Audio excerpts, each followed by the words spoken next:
कभी कभी इतिहास सिर्फ लिखा ही नहीं जाता है, वह खून, दर्द और विश्वासघात में तराशा जाता है।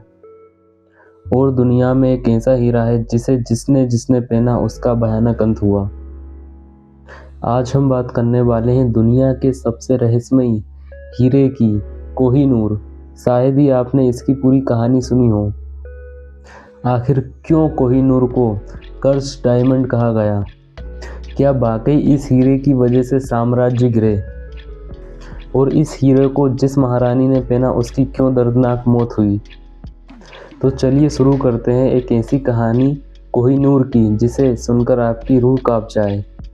ये कहानी शुरू होती है हजारों साल पहले आंध्र प्रदेश की कृष्णा नदी की गहराइयों से। ऐसा कहा जाता है कि ये सिर्फ हीरा नहीं था, यह देवताओं का उपहार था या शायद श्राप था। पुरानी कथाओं में मिलता है कि कोहिनूर को सूर्य का आंसू कहा जाता था। जो भी इस कोहिनूर को पहनता उसे देवताओं का आशीर्वाद प्राप्त होता। और जैसे जैसे इतिहास आगे बढ़ा, आशीर्वाद की जगह अभिशाप जुड़ गया। कोहिनूर सबसे पहले मिला काकतीय साम्राज्य को।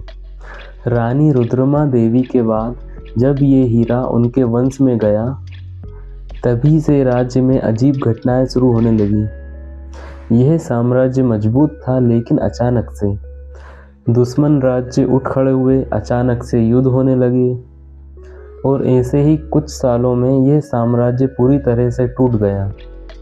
और इसी टाइम पर ऐसा कहा जाने लगा कि जिस राजा के मुकुट में कोहिनूर लगेगा उसका राज्य ज़्यादा दिन नहीं टिकेगा। और कहीं ना कहीं सच भी यही हुआ। इसी तरह कोहिनूर की चमक दिल्ली सल्तनत तक पहुंची। खिलजी ने ये हीरा को हासिल करने के लिए वारंगल पर चढ़ाई कर दी।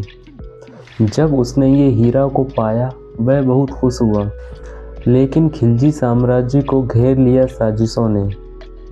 परिवार में गृहयुद्ध, भतीजों द्वारा हत्या और सत्ता के लिए खून खराबा। ऐसा कहा जाता है कि कोहिनूर ने खिलजी परिवार में खून खराबा कर दिया था।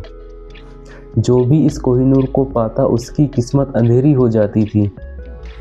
और इसके बाद हीरा पहुंचा बाबर के पास।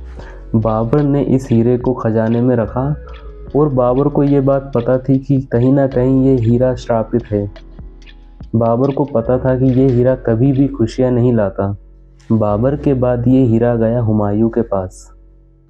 हुमायूं ने इस हीरे को प्राप्त करने के लिए अपनी जान को जोखिम में तक डाल दिया, लेकिन वह दिल्ली से निकाला गया, भटकता रहा और कई बार हारता रहा।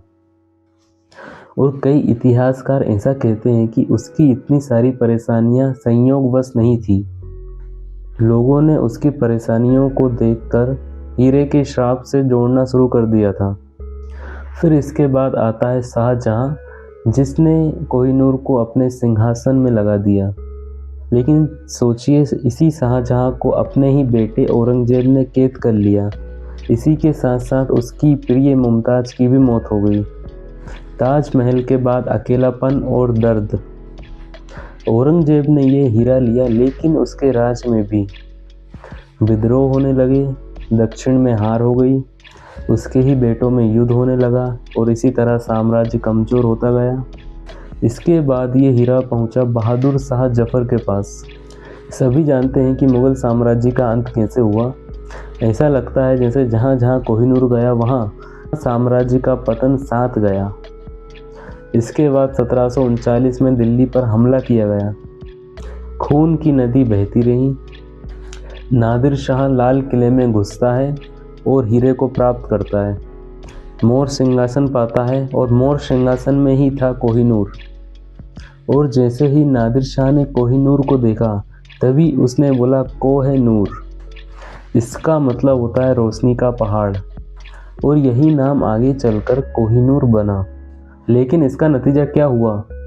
वह लौटते समय कई बार मौत के करीब पहुंचा। उसकी सेना में विद्रोह होने लगे। उसे अपने ही सैनिकों ने मार डाला। आपको क्या लगता है, ये श्राप का असर था या सिर्फ एक इतिहास है? ये कोई नहीं जानता है। नादिर शाह की डेथ के बाद ये हीरा पहुंचा अहमद शाह दुर्रानी के पास। इसी तरीके से ये हीरा उसकी वंश में आगे पहुंचता रहा, जिसकी कारण से इसमें परिवार में युद्ध होने लगे। आखिरकार ये पहुंचा शाह शुजा के पास, जिसे महाराजा रणजीत सिंह ने कैद से छुड़ाया, लेकिन उसकी कीमत थी कोहिनूर। रणजीत सिंह ने इस हीरो को अपनाया, लेकिन उनकी मृत्यु के बाद भी पंजाब में कई अजीब घटनाएं हुई। उत्तराधिकारी लड़ते रहे, महाराजा का परिवार बिखर गया। इसके ही बाद ब्रिटिश ईस्ट इंडिया कंपनी ने पंजाब पर कब्जा कर लिया।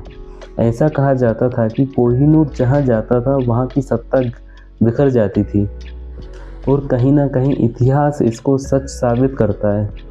1849 में कोहिनूर को ब्रिटिश साम्राज्य ने छीन लिया था, और फिर इस हीरे को लंदन भेजा गया। इस कोहिनूर को पहनने वाली प्रथम महिला थी रानी विक्टोरिया। लेकिन ध्यान देने वाली बात यह है कि जब से ये हीरा इंग्लैंड पहुंचा, कोहिनूर को पहनने के बाद हर महारानी की समय से पहले मौत हुई। यहीं से ब्रिटिश साम्राज्य का पतन शुरू होने लगा। इसके बाद ब्रिटिश राज ने आदेश दिया कि कोहिनूर सिर्फ महिलाएं पहन सकती हैं, पुरुष कभी भी नहीं पहन सकते कोहिनूर को। और ऐसा क्यों हुआ? क्योंकि ब्रिटिश भी ऐसा मानने लगे थे कि कोहिनूर कहीं ना कहीं श्रापित है, और ये बात आज भी ब्रिटिश लेखों में मिलती है। और अब ये सवाल आता है कि क्या कोहिनूर सच में श्रापित है या नहीं, या सिर्फ इतिहास की घटनाओं ने इसे श्रापित बना दिया है। कुछ विशेषज्ञ ऐसा कहते हैं कि ये हीरा जहाँ पहले था वहाँ पहले से ही पॉलिटिकल इश्यूज थे, इसलिए हीरे को बदनामी मिली। लेकिन भारत, अफ़गानिस्तान, ईरान और पाकिस्तान, इसके साथ साथ इंग्लैंड, इन हर जगह ये इस हीरे की दुर्भाग्य की कहानियाँ मिलती हैं। आज ये हीरा इंग्लैंड के टावर ऑफ लंदन में रखा है, बुलेट प्रूफ ग्लास के पीछे कड़ी सुरक्षा में, और अभी भी चर्चाएं चलती हैं कि इसे भारत लौटाया जाए। क्या ये हमारे इतिहास का हिस्सा है, या ये हीरा सच में अपने साथ श्राप लेकर घूमता है?